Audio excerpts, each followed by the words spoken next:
আমি 30 বছর একটা বাহিনীতে চাকরি করেছি। আমি পোশাক দেখলে বলতে পারি কে অফিসার, কে নিম্ন পদবীর কর্মকর্তা। তো যাকে আমার অফিসার বলে মনে হয়েছে সে আমার সাথে অত্যন্ত দুর্ব্যবহার করেছে, আমাকে তুই করে কথা বলেছে। আমি তার কাছে জানতে চেয়েছি আপনারা কারা, আপনাদের পরিচয় কি। আমার বাবা 2012 সালের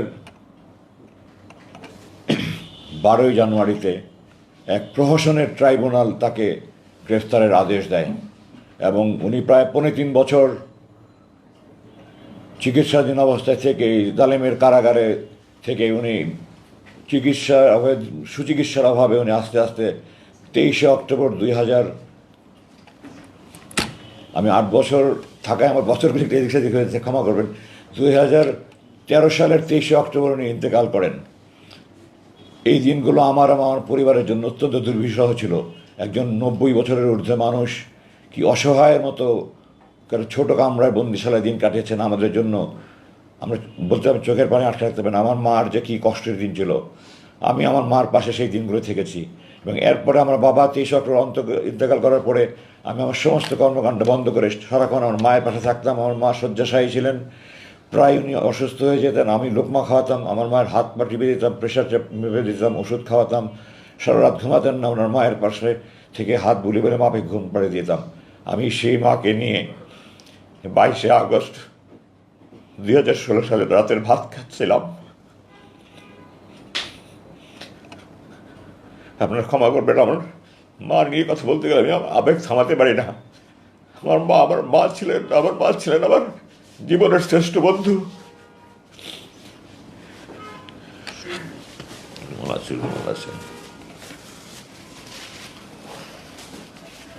আমি আমার মার সাথে খেতে বসেছিলাম।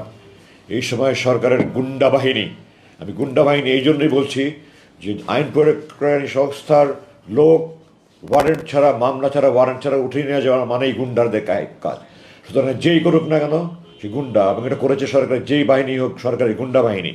সরকারের গুন্ডা বাহিনী আমার বাসায় আসে এবং তাদের মধ্যে যাকে আমার একজন অফিসার বলে মনে হয়েছে, আমি 30 বছর একটা বাহিনীতে চাকরি করেছি। আমি পোশাক দেখলে বলতে পারি কে অফিসার, কে নিম্ন পদবীর কর্মকর্তা। তো যাকে আমার অফিসার বলে মনে হয়েছে সে আমার সাথে অত্যন্ত দুর্ব্যবহার করেছে, আমাকে তুই করে কথা বলেছে, আমার সাথে চরম দুর্ব্যবহার করেছে। আমি তার কাছে জানতে চেয়েছি আপনারা কারা, আপনাদের পরিচয় কি, আপনাদের পরিচয়পত্র দেখান। তারা আমার কথার জবাব দেয়নি। আমি বলেছি আপনারা আইন প্রয়োগকারী সংস্থা নাকি, আপনাদের আইন প্রয়োগকারী সংস্থা, আপনারা পরিচয়পত্র দেখান। কোনো জবাব দেয়নি। আমি জিজ্ঞাসা করেছি আমার বিরুদ্ধে কোনো মামলা আছে, কোনো ওয়ারেন্ট আছে। মামলা ওয়ারেন্ট ছাড়া আমাকে আপনারা গ্রেফতার করতে পারেন না, আপনারা আমাকে উঠিয়ে নিয়ে যেতে পারেন না, আপনাদের পরিচয়। তারা আবার কোনো কথার জবাব না দিয়ে খালি বলছে হাত দেন, হাত দেন, হাত দেন, হাত দেন, হাত করা হাতে নিয়ে বসে আছে, হাত দেন, হাত দেন, হাত দেন। এবং এই পর্যায়ে দ্যাট অফিসার একটা অসভ্য, তার পারিবারিক কোনো শিক্ষা আছে বলে আমি মনে করি না। কোনো ভদ্রলোকের মানুষ এরকম করতে পারে না। আমার মতো একজন ব্রিগেডিয়ার জেনারেলকে সে তুই তাকারি করে কথা বলেছে। সে মানে খালি আমার গায়ে হাত তুলে নিয়ে বাকি এমন দুর্ব্যবহার করেছে। এবং শেষ পর্যন্ত আমি আমার সম্মান বাঁচানোর জন্য আমি হাত উঠিয়ে দিচ্ছি, না হলে তারা আমার গায়ে হাত উঠিয়ে দিত। আমি হাত দিয়েছি, হাত বেঁধেছে, আমার চোখ বেঁধেছে, চোখ বেঁধে আমাকে নিচে গাড়িতে গিয়ে উঠিয়েছে, মাইক্রোবাসে নিয়ে উঠিয়েছে। এবং তখন পর্যন্ত আমি বলছি বারবার যে আমি সাবেক ব্রিগেডিয়ার জেনারেল, আমার জানার অধিকার আছে আপনারা কারা কেন নিচ্ছেন। তখন আমাকে তুই তাকারি করে কথা বলেছে, তোর সেনাবাহিনী, তোর এটা সেটা, এইভাবে কথা বলেছে আমাকে। তারপরে গাড়িতে নিয়ে আমাকে মুখোশ পরিয়েছে। তারপরে তারা আমাকে বাড়ি থেকে নিয়ে গেল। এখন আমি ফিরে এসে আরও যা জানতে পারছি সেটা হলো তারা আমার স্ত্রীর সাথে চরম দুর্ব্যবহার করেছে, তাকেও তারা উঠিয়ে নিয়ে যেতে চেয়েছিল এবং তার সাথে চরম দুর্ব্যবহার করেছে। তাকে এক পর্যায়ে গায়ে হাত দেওয়ার মতো অবস্থা হয়েছিল।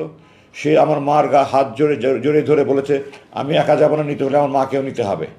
তারপরে তারা আমার মাকে তাকে আর কিছু বলেনি। কিন্তু আমার বাসার যুবতী কাজের মেয়ে, তার গায়ে হাত উঠিয়েছে। আমার বাসার যে দেখাশোনা করে আমাদের ম্যানেজার, তাকে মাটিতে ফেলে তার বুকের উপরে লাফিয়েছে। বাসার যত সিকিউরিটি গার্ড ছিল, দারোয়ান ছিল, যত কর্ম ছিল, তাদেরকে নির্মমভাবে তারা নির্যাতন করেছে। আমার বাসা তছনছ করে তার আলমারি বাক্স সব কিছু তারা ভেঙে চুরে, তারা মোবাইল, কম্পিউটার আর যা ইচ্ছা তারা নিয়ে গিয়েছে। আলমারি, স্টিল আলমারিগুলো তারা ভেঙে ফেলেছে। এবং আমাদের বাসার রাস্তাটা একটা 200 গজের গলির সামনে বন্ধ। মহল্লা কমিটি তারা সিসিটিভি দিয়ে আমাদের পুরো এলাকাটা কাভার করা আছে। তারা সিসি ক্যামেরাগুলি সব ভেঙেছে, যেখানে রেকর্ডার আছে সেই বাসায় গিয়ে দরজা ভেঙে তারা রেকর্ডার নিয়ে গিয়েছে এবং সমস্ত এলাকার একটা ত্রাসের সৃষ্টি করে তারা আমাকে নিয়ে চলে গেল। প্রায় আমার চোখ বাঁধা, মুখ বাঁধা, মুখে মুখোশ পরা, আমার তো জানার কোনো উপায় নেই আমাকে কোথায় নিয়ে যাচ্ছে। ডানে বামে করে প্রায় ঘন্টাতে ড্রাইভ করে আমাকে একটা রুমে নিয়ে গেল। রুমে নিয়ে গিয়ে আমাকে তারা চোখ হাত খুলে দিল এবং আমাকে একটা পায়জামা দিল, একটা লুঙ্গি দিল, বলে আপনার কাপড় পাল্টে দেন। তো আমি কাপড় পাল্টিয়ে ওগুলো দিয়ে দিই, আমার প্যান্ট শার্ট পরানো ছিল ওগুলো দিয়ে দিলাম। আমাকে আমার আমার পরনে একটা স্যান্ডেল ছিল যেটা আমার বাবা পরতেন, আমার বাবার স্মৃতিস্বরূপ আমি স্যান্ডেলটা পরতাম। তারা আমাকে একজন স্যান্ডেল দিল, আমার স্যান্ডেলটা নিয়ে যেতে দিল, আমি স্যান্ডেল নিতে দিই না, আমি বলেছি না এটা আমার বাবার স্মৃতি, আমি এটা দেবো না। তারা অনেক জোরাজোরি করেছে, আমি বলছি না আপনারা দেবো না, আপনারা যা করতে পারেন, আমি আমার স্যান্ডেল দেবো না, এটা আমার বাবার স্মৃতি। তো শেষ পর্যন্ত তারা আমাকে স্যান্ডেল রাখতে দিয়েছে। তারপর আমাকে খাবার দিয়েছে তারা, এক প্যাকেট বিরিয়ানি। তখন কি বিরিয়ানি খাওয়ার মতো কোনো মানুষ সাথে থাকে? আমি খাবারের তো খেতে খাইনি তখন পর্যন্ত। আর বিরিয়ানি তো কেন, আমি তো তখন মৃত্যুর আশঙ্কা করছি। আমি গাড়িতে তাদের জিজ্ঞাসা করেছিলাম আপনারা কি আমাকে ক্রস ফায়ারের জন্য নিয়ে যাচ্ছেন? তো আমার পাশে থেকে একজন বললো না, আমাদের উপরস্থ কর্তৃপক্ষ আপনাদের কথা বলবে, কথা বলা শেষ হলে আপনাকে দিয়ে যাবো আমরা। রাতে আমাকে দিয়ে গেল, আমি নামাজ আসায় আগে পড়েছিলাম।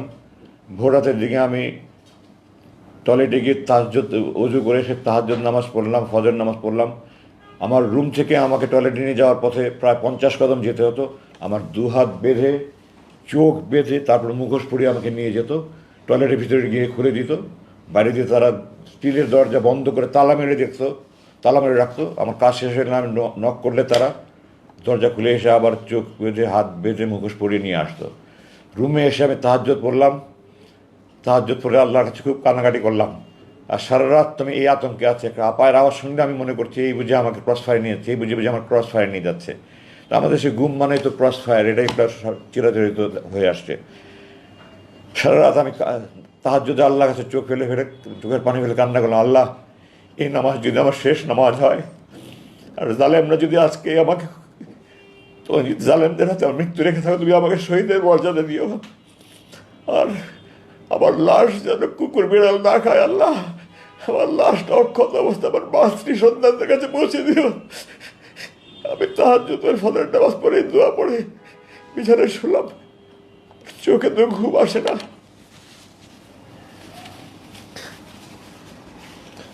আগের দিন দুপুরে খেয়েছি, এরপরে তো সারা রাত ঘুম নাই, খাবার নাই, মৃত্যুর আতঙ্ক। পরের দিন সকালে নাস্তা দিয়েছিল আমাকে, চা, পরোটা, ডিম ভাজি। নাস্তা খাওয়ার তো নাস্তার দিকে দেখলেই আমার চোখ দিয়ে ঝরঝর করে পানি বলে, কারণ আমি মাকে নিয়ে খেতে বসছিলাম, মাকে দিয়ে সময় লোকমা খাইয়ে দিলাম। আমি বললাম এগুলো নিয়ে যান, আমি খাবো না। এরপরে 12টার দিকে হঠাৎ করে আমার মনে হলো আমার হাত পা সব খিঁচুনি আসছে, আমার মনে হলো আমি যেন মরে যাচ্ছি। আমার চোখ মুখ অন্ধকার হয়ে আসতে, আমি চিৎকার চেঁচামেচি শুরু করলাম। এরপরে আমি আর কিছু বলতে পারবো না। কতক্ষণ পরে আমার হুশ আসছে আমি বলতে পারবো না। আমি দেখলাম আমাকে আগে যে রুম নিয়েছিল তাতে অন্য আরেকটা রুমে, এবং আমার হাতে স্যালাইন দেওয়া। এবং এখন একজন আমাকে বলল যে আপনি অজ্ঞান হয়ে গিয়েছিলেন, এখন আপনাকে ওষুধ দিয়ে, আপনার প্রেশার খুব বেড়ে গিয়েছিল, আপনাকে প্রেশারের ওষুধ এবং ঘুমের ওষুধ দিয়ে আপনার ঘুম পাড়িয়ে রাখা হয়েছিল। যাই হোক, এভাবে প্রায় 6 দিন বা 7 দিন, আমার ঠিক মনে নেই, আমার এই অবস্থায় কাটলো। আমি যখন টয়লেটে যেতাম তখন ক্যানারা লাগানো ছিল, ওটা খুলে দিত, আমি টয়লেটে যেতাম। খাবার দিত আমাকে 3 বেলা খাবার, খাবার যাই দিত। রান্নার এত মান দেখলে আমার আমার রান্নার ব্যাপারে আমার চেহারা দেখে আমার খেতে ইচ্ছে হতো না। আর চোখের খাবার সামনে বসলেই আমার চোখ দিয়ে ঝরঝর করে পানি পড়তো, আমি খাবো কি। 6-7 দিন আমি বলতে গেলে না খাওয়াই, শুধু একটু চা খেতাম বা একটু পরোটা, একটু পোড়া টুকরা খেতাম, সাদা ভাত 2-1 লোকমা খেতাম। এভাবেই আমার 6-7 দিন গেল, স্যালাইনের উপরে ছিলাম। তারপরে 6-7 দিন পরে আমাকে প্রথম যে রুমে নিয়ে গিয়েছিল আবার সেই রুমে নিয়ে আসলো। তারপরে থেকে আমি প্রতিদিনই বলছি, আপনারা বলছেন যে আমাকে আপনাদের অপরস্থ কর্তৃপক্ষ কথা বলবে, কোথায় তারা, কোথায় তারা, আসে না কেন, আসে না কেন? আসবে, ওনাদের সময় হলে আসবে, ওনাদের সময় হবে। আসলে এইভাবে দিন ঝুলতে থাকলো। আমার তো খাওয়া দাওয়া কিছুই নাই, আস্তে আস্তে আমি শুকিয়ে যেতে থাকলাম। দাঁড়িয়ে নামাজ পড়ে আমার ক্ষমতা হারিয়ে ফেললাম, বসে নামাজ পড়া শুরু করলাম। পরে 1 মাস প্রায় না খাওয়া আমি, এই অবস্থায় এক পর্যায়ে আমি শুয়ে নামাজ পড়তে শুরু করলাম, আমি বসে নামাজ পড়ার আমার ক্ষমতা ছিল না। ঠিক 1 মাস পরের ঘটনা, 22শে আগস্ট রাতে নিয়ে গেল। 21শে আগস্ট রাত 11টা 50-এ আমাকে একজন এসে বলল যে আপনার সাথে আমাদের বড় ভাই কথা বলবে। তো বড় ভাই শব্দটা আমি প্রথম শুনলাম ওখানে। আমি বললাম বড় ভাই মানে আমাদের উপরস্থ কর্তৃপক্ষ। তো আমি বললাম তো বাংলাদেশের সকল ব্যাংক, বিমা প্রতিষ্ঠান, স্কুল, কলেজ সবখানে তো উপরস্থ স্যার বলে, আপনারা কি বড় ভাই বলে আমাকে বোঝাতে চাচ্ছেন যে আপনার বেসামরিক প্রতিষ্ঠান? আমি 30 বছর একটা বাহিনীতে কাজ করেছি, এই ধরনের কাজ কি কোনো বেসামরিক প্রতিষ্ঠান করে? আপনারা আমাকে কি গর্ধব পেয়েছেন? যাই হোক, আমার রুম বন্ধ করে অন্ধকার করে দিল। অন্ধকার করে দিয়ে টর্চ লাইট নিয়ে একজন আসলেন। আমি তো তার চেহারা কিছু দেখার সুযোগ নেই, রুম অন্ধকার। আমার মাথার পিছনে উনি একটা চেয়ার নিয়ে বসলেন, বসে আমাকে বললেন খুব সংক্ষিপ্ত কথা, একটা অঘটন ঘটনের আশঙ্কায় আপনাকে আটক করা হয়েছিল, সে আশঙ্কাটা কেটে গেছে, আপনাকে এখন মুক্তি দেওয়ার সিদ্ধান্ত হয়েছে। আমি বলছি 21শে সেপ্টেম্বর রাত 11:50 কথা, আপনাকে এখন মুক্তির সিদ্ধান্ত নেওয়া হয়েছে। তো আমি বললাম আমাকে মুক্তির জন্য কি আমি দিন গুনবো না ঘন্টা গুনবো? তো উনি বললেন যে আপনি একজন সেনাবাহিনীর সাবেক জেনারেল, আপনি জানেন আপনার সিদ্ধান্ত তো সর্বোচ্চ পর্যায় থেকে আসবে, আমার মতো ব্যক্তির পক্ষে এটা সিদ্ধান্ত দেওয়া সম্ভব না। এই কথা বলে উনি চলে গেলেন।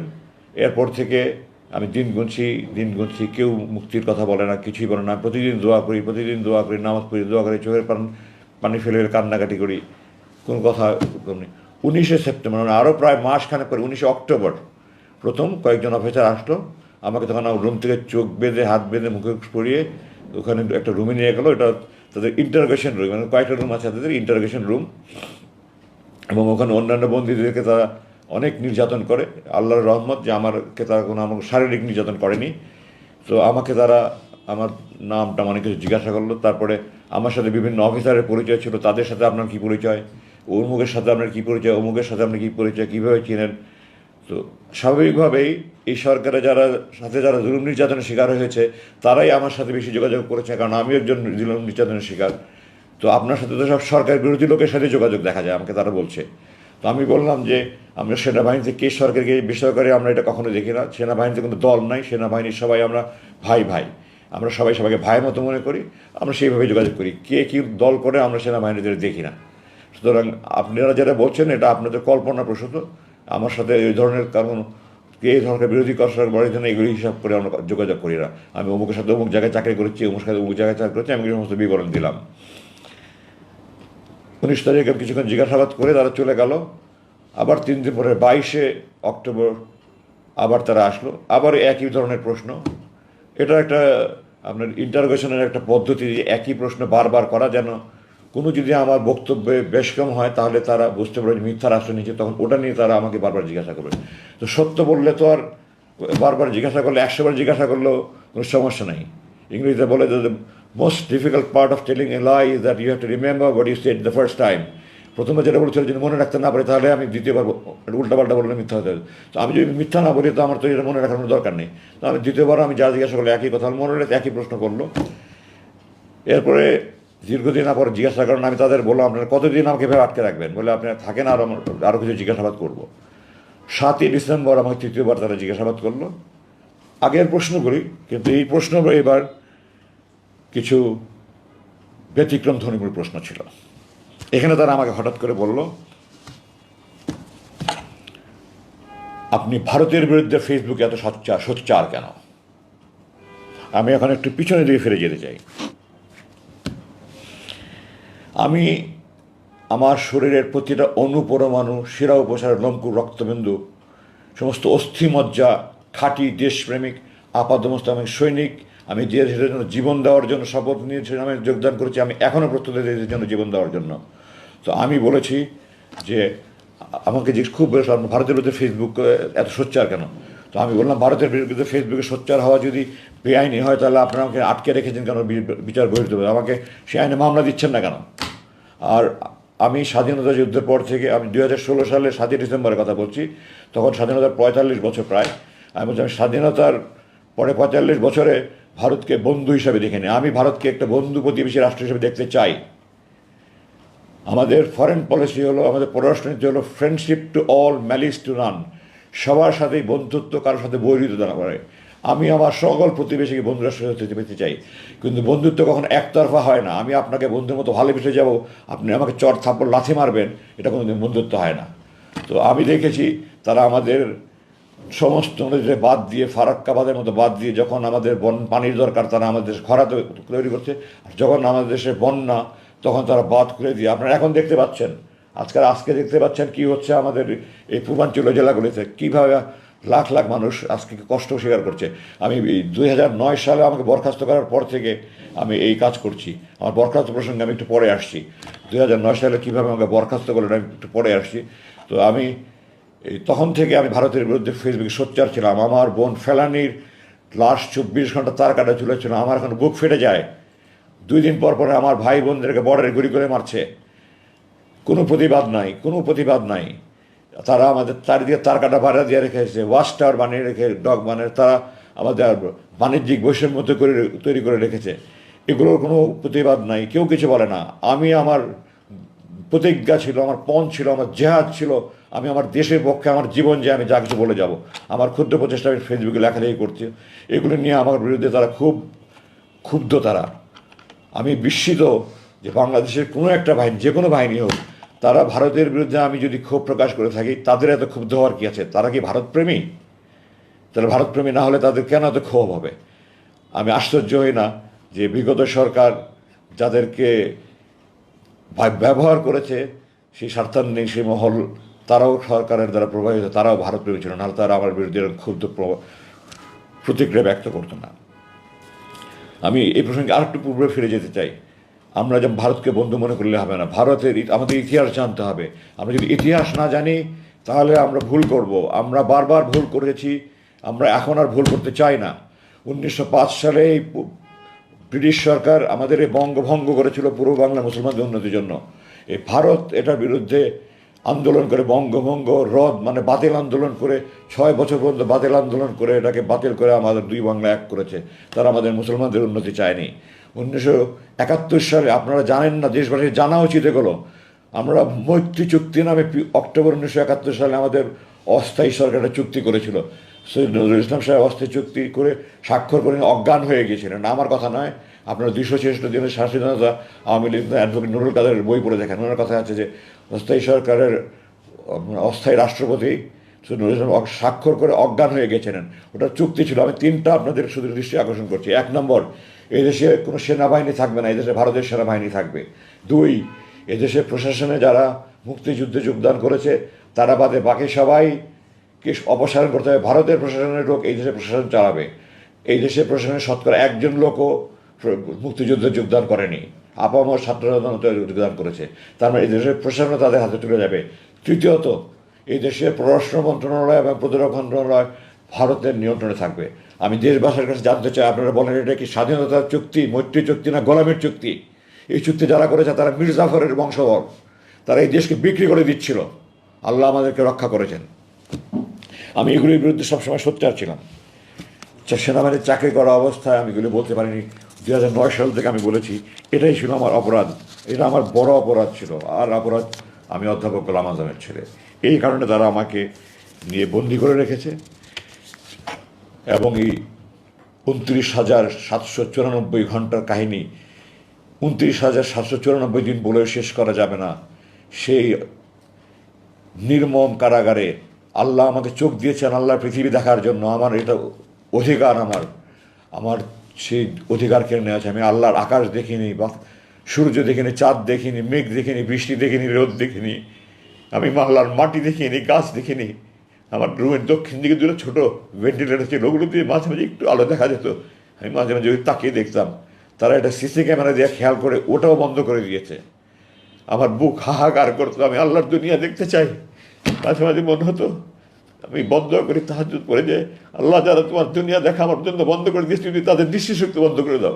কিন্তু আমি আল্লাহর কাছে বিচার দিয়েছি, আল্লাহ আমি বন্ধ করি না, তুমি আকামুল হাকিমিন, সর্বশ্রেষ্ঠ বিচারক আল্লাহ, তুমি তাদের ব্যবস্থা নিও। আমি দেশবাসীর কাছে বলতে চাই, আপনারা যদি মনে করেন আমি ভারতের বিরুদ্ধে প্রতিবাদ করে অন্যায় করেছি, এটা খারাপ কাজ করেছি, দেশ বিরুদ্ধে করেছি, আমাকে ফাঁসিয়ে দেন, আমি হাসতে হাসতে ফাঁসির মধ্যে যাবো, আমি দৃঢ়ভাবে বলছি। আর যদি আপনারা মনে করেন আমি দেশপ্রেমিক হিসেবে সঠিক কাজ করেছি, তাহলে যারা আমার উপরে জুলুম করছে তাদের বিরুদ্ধে আমি সরকারের কাছে বিচার চাই, আপনাদের কাছে বিচার চাই। আপনারা এদেরকে খুঁজে বের করুন, এদেরকে একটা একটা করে বিচার করে তাদের যদি যার যে প্রাপ্য শাস্তি তা সেই শাস্তি প্রাপ্য দেবে, সরকারের কাছে আহ্বান জানাই। আপনারা আমাকে সহ যত রকমের, যত গুম খুন ধর্ষণ রাহাজানি, যত অন্যায় বিচার জুলুম হয়েছে, এই সবগুলির দোষী ব্যক্তিদের শাস্তি পূর্ণাঙ্গ বিচার করে মৃত্যুদণ্ড হোক, যে দণ্ড হোক, আপনার সেই দণ্ড প্রদান করেন। আমার ওখানে দিনগুলো কীভাবে কেটেছে এগুলো আমি মনে করে আমার বুক ফেটে যায়। আমি এগুলি ওই দুর্ধর্ষ ওই বিভীষিকাময় দিনগুলোর কথা মনে করতে চাই না। আমার চোখ 41,000 বারের মতো আমি হিসাব করেছি এই এই 8 বছরে মোট 41,000 মতো আমার হাত করা পড়েছে। আমার হাতের এখানে শত শত দাগ হয়ে গেছে। আমার চোখের এখানে চোখ এত জোরে বাঁধতো, চোখের মনি মনে হয় ফেটে যাচ্ছে। আমি অনুরোধ করতাম একটু ঢিলা করে বাঁধেন, একটু ঢিলা করে বাঁধেন। আমার চোখে মনি ব্যথা হচ্ছে, আমার নাককে চাপ চাপ পড়ছে, আমি শ্বাস নিতে পারছি না। কোনো মায়া দয়াহীন ছিল না। আর কষ্ট লাগতো যে ছেলেগুলি রুমে আমাকে খাবার দিত বা আমাকে টয়লেটে নিয়ে যাওয়া আসা করতো, সেই ছেলেগুলি, আমি যখন 1981 সালে কমিশন হই, যে সৈনিক আমার বুট পালিশ করতো তাদের নাতির বয়সে ছেলে, আমার বড় সন্তান থেকে 10-12 বছরের বড় ছোটো ছেলে, তারা আমাকে ধমকের সুরে, হুকুমের সুরে কথা বলতো। আমার সমস্ত শরীর আগুন জ্বলতে, কিছু করতে পারতাম না, প্রতিবাদ করতে পারতাম না। ওখানে দৈনন্দিন প্রশাসন দেখার জন্য একটু সিনিয়র লেভেলের, আমার ধারণা তারা ওই হাবিলদার পর্যায়ের হবে। আমি তাদের কাছে বারবার অনুরোধ করেছি। দু একজন ছিল একটু সহানুভূতির ছিল, দু একজন ছিল তারাও, ওই সুপারভাইজাররা আমার সাথে চরম দুর্ব্যবহার করেছে। এক পর্যায়ে এমন হলো যে একটা ছেলে বারবার দুর্ব্যবহার করছে, আমি তাকে বারবার পরিবর্তন করার কথা বলছি, তাকে পরিবর্তন করছে না। আমি সুপারভাইজারকে বললাম যে আমি যদি, আপনারা যদি একে পরিবর্তন না করেন তাহলে আমার খাবার সময় যদি তার ডিউটি থাকে আমি খাদ্য বর্জন করবো। আমার সুপারভাইজার আমাকে হুমকি দিল, আপনি যদি খাদ্য বর্জন করেন তাহলে প্রতিবেলা খাবার সময় আমি তাকে ডিউটি দেবো। এবং সে সেটা বাস্তবায়ন করেছে। আমি 2 দিন শুধু মুড়ি পানি খেয়ে থেকেছি, কারণ যখনই আমার নাস্তার সময় তাকে ডিউটি দেয়, যখনই আমার দুপুরে খাবার সময় তাকে ডিউটি দেয়, যখনই আমার রাতের খাবার সময় তাকে ডিউটি দেয়।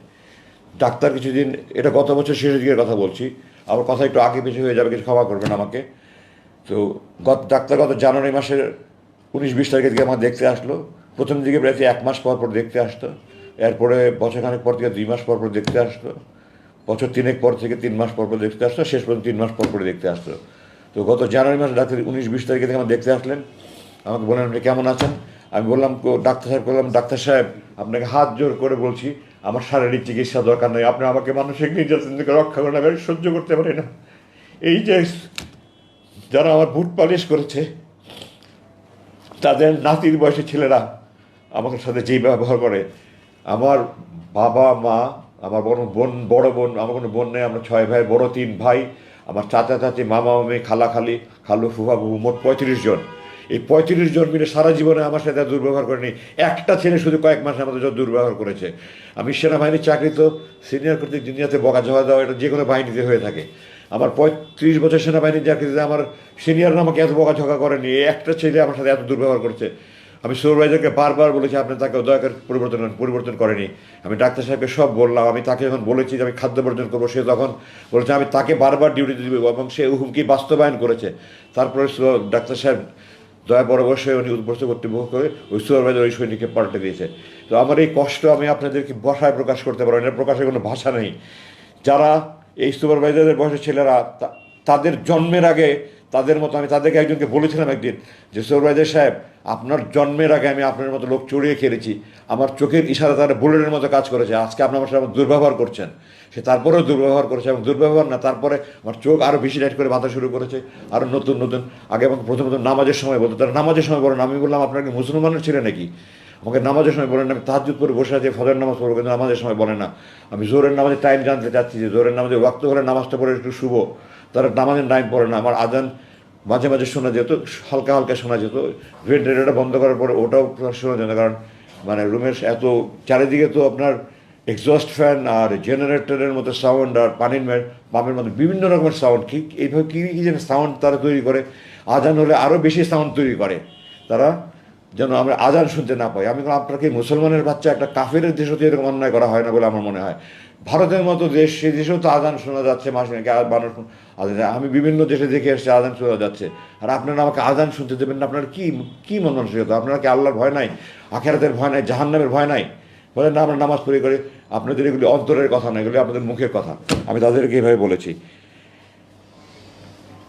আমি বহুবার বলেছি, 5বার আমি লিখিতভাবে দিয়েছি। আপনারা, শেষবার আমাকে বললো যে আমরা 7ই ডিসেম্বর যেন আমার কথা বললো, ভারতের বিরুদ্ধে এত সত্যাগ্রহগুলো বলার পরে বললো আমরা আপনার বিরুদ্ধে কিছু তদন্ত করছি, তদন্ত চলাকালীন আপনার থাকতে হবে। তাদের কথাতেই এবং সুরে এবং স্বরে এমন আশঙ্কা হয়েছে তারা আমাকে সহজে ছাড়বে না। আমি বললাম তদন্ত কিসের? আপনারা জানেন এখন বিভিন্ন তদন্ত কমিটি হচ্ছে, এই কমিটি হচ্ছে।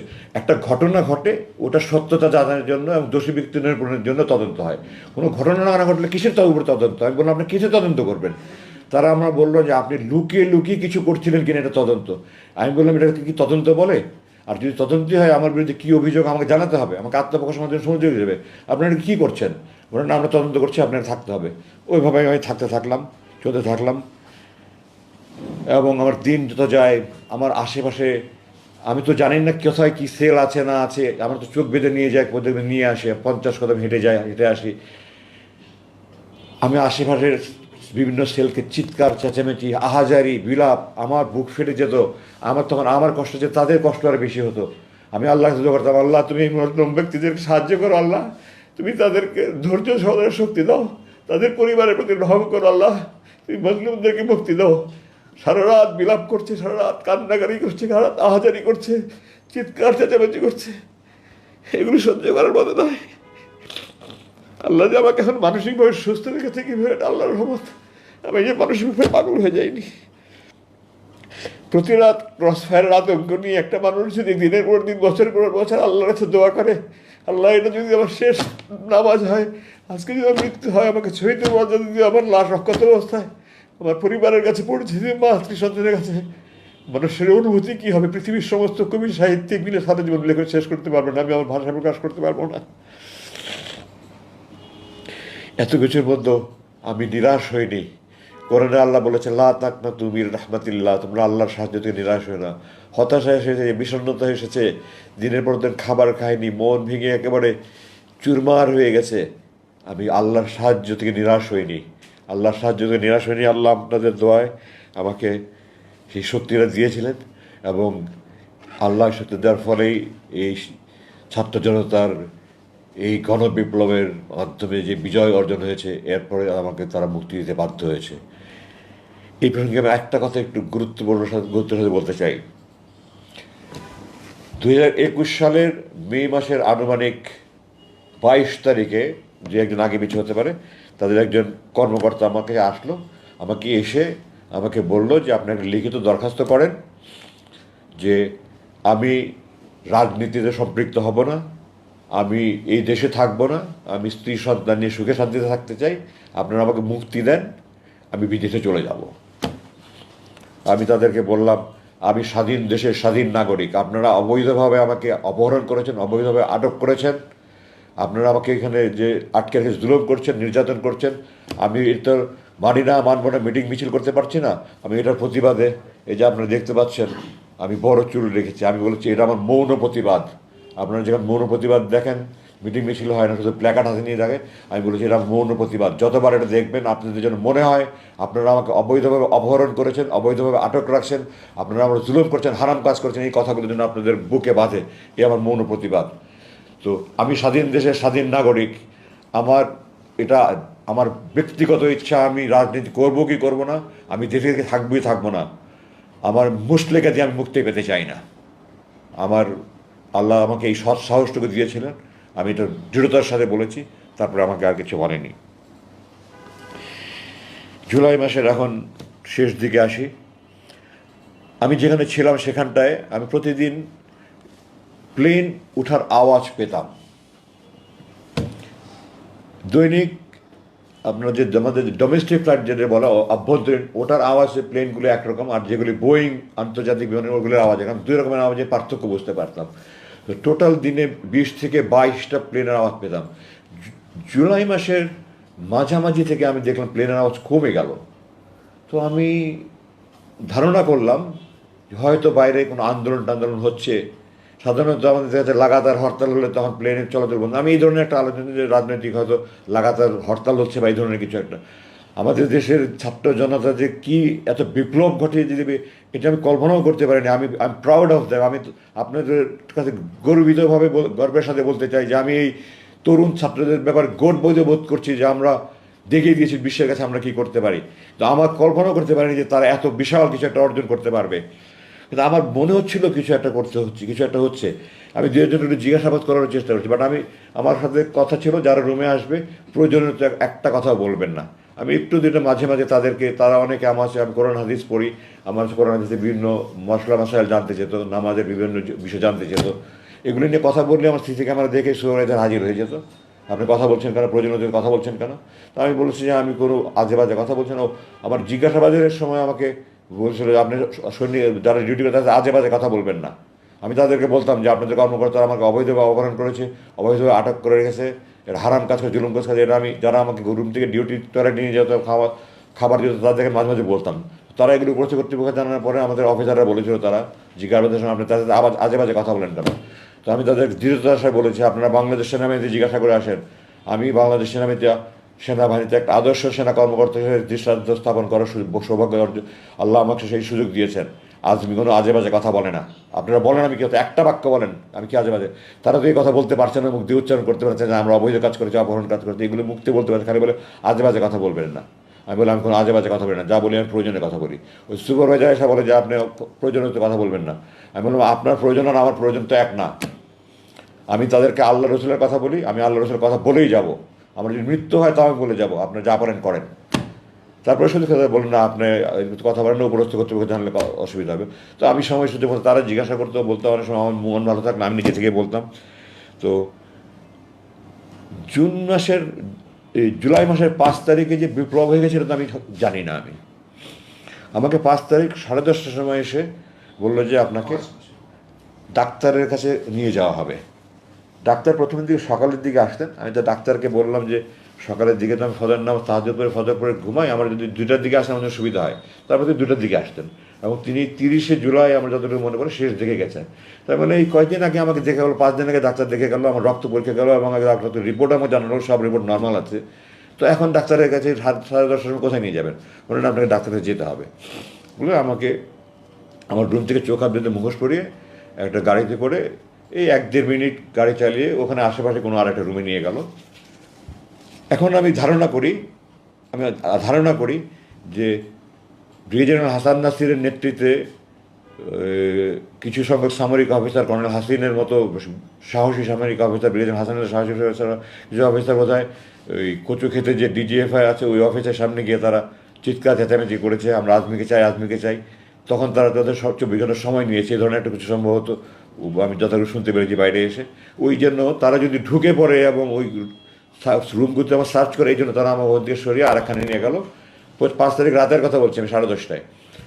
তারপরে ওখান থেকে আমাকে রাত্রে 2:30-3টার দিকে বললো আপনাকে আমরা হাসপাতালে নিয়ে যাব। তো আমি বললাম গত 8 বছর থেকে আমি আপনাদেরকে বলছি আমার দাঁত ভেঙে গেছে, আমার 1-2টা দাঁত ভেঙে গেছে, আমার কানে সমস্যা হচ্ছে, আমার চোখে দাঁত, চশমা যেটা দেখছেন আমি মুক্তির পরে ডাক্তার দিকে চশমা নিয়েছি, কিছুদিন পরে আমি চশমা পড়তে পারতাম না। আমি বলতাম আমার চোখের চিকিৎসা, তাদের স্পষ্ট জবাব, আমার চোখের চিকিৎসা হবে না, দাঁতের চিকিৎসা হবে না, কানের চিকিৎসা হবে না, এখানে রেখে যা করা যায় করা যাবে। ওনাখানে যারা ডাক্তার ছিলেন ওনারা মেডিকেল স্পেশালিস্ট ছিলেন। আমার প্রথমে যাওয়ার পর যখন চোখ বাঁধতো এখানে আমার ঘা হয়ে গেল, তো একটা ওষুধ দিলেন, পরে এটা পুরো মুখ ঘা ছড়িয়ে গেল। যাই হোক পরবর্তীতে ওষুধ আমার ওই মুখে এখনও চারিদিকে অনেক সমস্যা রয়ে গেছে, চামড়ায়, হাতে পায়ে চামড়া নানান সমস্যা হয়েছে। তো আমি বললাম যে এত 8 বছর ধরে আমি বলছি আপনাদের কাছে আমাকে হাসপাতালে নিয়ে যান, আপনারা হাসপাতালে নিয়ে যেতেন না, এখন রাত 3টার সময় আপনার হাসপাতালে নিয়ে যেতে কী কথা? তো বলে না যেতে হবে। তো তার যেতে হবে বলে তার কিছু উপায় নেই, চোখ হাত বেঁধে আবার মুখোশ পরে অ্যাম্বুলেন্সে করে যাচ্ছে রাত 3টার দিকে যাচ্ছে আর শেষ নাই। তো আমি বললাম যে ঢাকা শহরে কোনো হাসপাতাল তো এত দূরে না, আপনারা কোথায় হাসপাতালে নিয়ে যাচ্ছেন? তখন কোনো জবাব দিল না। তারপরে রাস্তা ভাঙাচোরা। তো বললাম যে ঢাকা শহরের রাস্তা তো এত ভাঙাচোরা না, আপনারা কি আমাকে কোথাও গ্রামের দিকে নিয়ে যাচ্ছেন নাকি? তারও কোনো জবাব দিল না। আমাকে নতুন একখানে নিয়ে গেল, নিয়ে গিয়ে ওই ওরকম বন্দিশালার মতো একটা বন্দিশালা, এটাতে অবশ্য অ্যাটাচ টয়লেট ছিল, ছোট রুম, একটা খাট, একটা টেবিল ছিল। তো আমাকে বললো আপনি এখানে থাকেন না। তখন ওখানে রুমে একটা ঘড়ি ছিল, ঘড়িতে দেখলাম তখন সকাল প্রায় 5:45। তো প্রায় 3 ঘন্টার মতো ড্রাইভ করে তারা আমাকে নিয়ে গেল, এবং আমার ধারণা ঢাকার বাইরে কোনো একখানে নিয়ে গেছে। এবং আমি যতটুকু অনুমান করতে পারি, এখন যেটা অনুমান করছি, রাস্তাঘাটে যে ছাত্ররা রাস্তাঘাটে গাড়ি চেক করছিল, তারা আমাকে পাকা রাস্তা দিয়ে নিতে সাহস করেনি, তারা আমাকে গ্রামের রাস্তা দিয়ে নিয়ে গেছে। এটা এখন আমি অনুমান করে বলছি। তো আমাকে ওখানে না বললো আপনি এখানে থাকেন। আমি বললাম আপনারা আমার হাসপাতালের কথা বলে এখানে কোথায় নিয়ে আসলেন? আরেক বন্দিখানায়। বলে থাকেন, আমাকে পরে জানানো হবে। তো এটা 6 তারিখ সকালের কথা বলছি। 6 তারিখ দুপুরে আমাকে বললো আপনাকে আজকে রাতটা মুক্তি দেওয়া হতে পারে, একজনে বললো আমাকে। আপনার কাপড়ের সাইজ বলেন। তো আমি বললাম, তো আমি সাধারণত গার্মেন্টের কাপড় পরি না, আমি সাইজ বলতে পারবো না। তো তারা একটা কাপড় নিয়ে আসলো, আমাকে দেখালো যে আমি যে কাপড়টা আপনার প্রথম দেখেছেন, আমি প্রথম মুক্তি পরে যে একটা প্যান্ট শার্ট গাঞ্জি পরেছিলাম, ওই কাপড়গুলো ওটা পরে দেখলাম ঠিক আছে। তো বললো আমরা রাত্রে 2:30-3টার দিকে আপনাকে নিয়ে যাব। তো 2:30-3টার দিকে এসে বললো যে আমরা আজকে কোনো একটা বিশেষ অসুবিধার কারণে নিতে পারছি না, আপনার কালকে মুক্তি হবে। আমার অপেক্ষা করা ছাড়া তো কোনো উপায় নেই, আমি বাইরের কোনো জগতের কোনো খবরই নাই আমার কাছে। পরের দিন সকালবেলা দুপুরে আমাকে এসে বললো আজকে রাত 9টার দিকে আপনাকে নিয়ে যাব। আমি সাধারণত 9:30 দিকে ভাত খেতাম, বললো রাত 9টার দিকে আপনি নিয়ে যাওয়া হবে, আপনাকে 8টার দিকে ভাত দিয়ে দেবো, এর মধ্যে আপনার খাবার টাবার খেয়ে রেডি হয়ে যাবেন। তো আমি সেই অনুযায়ী রেডি হয়ে গেলাম। তখন তো আমি কোথায় নিয়ে যায়, আবার কোথায় নিয়ে মেরে ফেলে, কিন্তু আমি তো কোনো কিছু সব কিছু অনিশ্চয়তার মধ্যে। আমাকে এগুলি ভাওতা দিয়ে আমাকে কোথাও নিয়ে গুম করে মেরে ফেলবে, লাশ কোথায় ফেলে রাখবে, এই আশঙ্কায় তখন তো খাবারও মুখে আসে না। যাই হোক, সামান্য কিছু খেয়ে আমি রেডি হয়ে থাকলাম। তার 9:15 দিকে আমার নিয়ে রওনা হলো। প্রায় 2.5 ঘন্টার মধ্যে গাড়ি চালিয়ে আমাকে সেই টাঙ্গাইল যমুনার রাস্তা এলেঙ্গায় রাস্তার পাশে নিয়ে আমাকে চোখ হাত বেঁধে ছেড়ে দিল। আমাকে কিছু টাকা দিল আপনার বাস ভাড়া। তোমায় বললাম এটা কোথায়? বলে ওই যে সামনে বাস স্ট্যান্ড আছে, ওই দিকে পিছন দিক থেকে গাড়ি আসবে, আপনি বাস স্ট্যান্ডে গেলে যেতে পারেন। খুব আমাকে কিছু টাকা ভাড়া দিয়ে দিল, বললো আপনি মুক্তি, আপনি এখন মুক্ত, আপনি যেতে পারেন। জিজ্ঞাসা করলাম রাত কটা বাজে? তখন রাত 12:15। তো তারপরে আমি গাড়ি থেকে নেমে আমার এই আমাকে আমি প্রকাশ করতে পারবো না, আমি আকাশের দিকে চাকে চিৎকার, আল্লাহ আকবর, আলহামদুলিল্লাহ, আল্লাহ তুমি রহমান রহিম, তুমি করিম, আল্লাহ আমি তো 8 বছর পরে তোমার আকাশ দেখছি, তোমার তারা দেখছি, তোমার মেঘ দেখছি, তোমার চাঁদ দেখছি, আল্লাহ মাটির দিকে থাকে বললো আল্লাহ তোমার মাটির মানুষ আমি, তুমি আবার সে মাটি দেখাচ্ছ 8 বছর পরে। আমি বেগে উত্তেজনায় কতক্ষণ মধ্যে বলেছি বলতে পারবো না। তখন হঠাৎ করে মাথা একদম চোখ মুখ অন্ধকার হয়ে আসলো। আমি গাড়ি থেকে নামিয়ে দাঁড়িয়েছিলাম, আমার জিপে ওর নিয়ে গেছিলো, ডানে একজন বসা, বামে একজন বসা। তো আমি বললাম আমার মাথা ঘুরাচ্ছে, আমি একটু বসতে পারি? বলাচ্ছে বসেন। বসলাম, কিছুক্ষণ পরে বললাম ঠিক আছে আমি যেতে পারবো। আমি নামলাম, আমার বামে যে বসা ছিল সে আমাকে হাতে টাকা দিল, আপনি টাকা নেন। তো আমি বললাম এখানে ঢাকার ভাড়া কত? বলে আমি জানি না ঠিক। এখানে কত টাকা? 5,000 টাকা। আমি বললাম আমি আপনাদের টাকার মুখোপক্ষী নেই, আল্লাহ আপনাদেরকে আপনাদের টাকার মুখোপক্ষী করেনি, আমার টাকার দরকার নেই, আমার এখান থেকে ঢাকার ভাড়া যতটুকু শুধু ততটুকু ভাড়া দেন। বললো না আপনি নিয়ে যান, আপনি না যা করেন করেন, আপনি দান করেন, আমাদেরকে টাকা আপনাকে দিতে হবে। তো তাদের সাথে 1 সেকেন্ড কথা বলার মতো আমার রুচি ছিল না। তারা আমাকে নামিয়ে দিয়ে চলে গেল। সবাই মুখোশ করা ছিল, যার ফলে দেখার কোনো সুযোগ নেই। আমি খুব সংক্ষেপে বাকি রয়ে শেষ করে দিচ্ছি। মাটিটা একটু এলোমেলো ছিল, উঁচু নিচু ছিল, আমি ঠিকমতো হাঁটতে পারছিলাম না। আবেগে উত্তেজনায় রাস্তা উঁচু নিচু, দুর্বলতার সময় হাঁটতে পারছিলাম না। এর মধ্যে হঠাৎ করে দেখলাম একটা পিছুতে দাঁড়িয়ে এসে ওই সামনে বাস স্ট্যান্ডে দাঁড়ালো। আমার তখন মনে হয় যেন পারলে উড়ে গিয়ে ঝাঁপিয়ে বাসের মধ্যে উঠি। কীভাবে যে আমি 100 গজের মতো রাস্তা দৌড়ে ওই অবস্থা পার হয়েছে আমি এখন কল্পনা করতে পারি না। দৌড়ে গিয়ে জিজ্ঞাসা করলাম আপনাকে ঢাকা যাবেন? আমরা ঢাকা যাবো না, চিরাং যাবো। আপনি ঢাকায় কোথায় যাবেন? আমি বললাম আমাকে টেকনিক্যাল মোড়ে যদি নামিয়ে দিতে পারেন বা বাপতলি মোড়ে, টেকনিক্যাল মোড়ে নামাবো, আপনি উঠেন।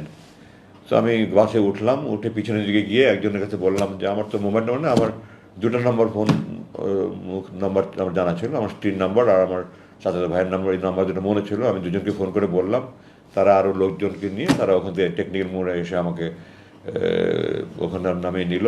তারপরে তো ওখান থেকে আমি প্রথমে হাসপাতালে নিয়ে আমাকে কিছু চেক আপটা করে আমি 7 তারিখ রাতের কথা বলছি, এটা 8 তারিখ ভোর নাগাদ আমি বাসায় গিয়ে পৌঁছালাম।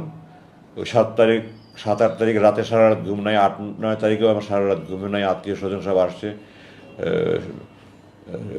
9 তারিখ রাতে আমি অজ্ঞান হয়ে গেলাম। তারপরে আমাকে হাসপাতালে নিয়ে আসা হলো। আমি তখন থেকে চিকিৎসাধীন আছে। আমার শরীরে নানা রকমের সমস্যা, বড় খুব বেশি সমস্যা না হলে নানা রকমের সমস্যায় ভুগছি, এগুলো চিকিৎসা চলছে। আমি এই চিকিৎসার কারণে আপনাদের কাছে আসতে বিলম্ব হলো আমার।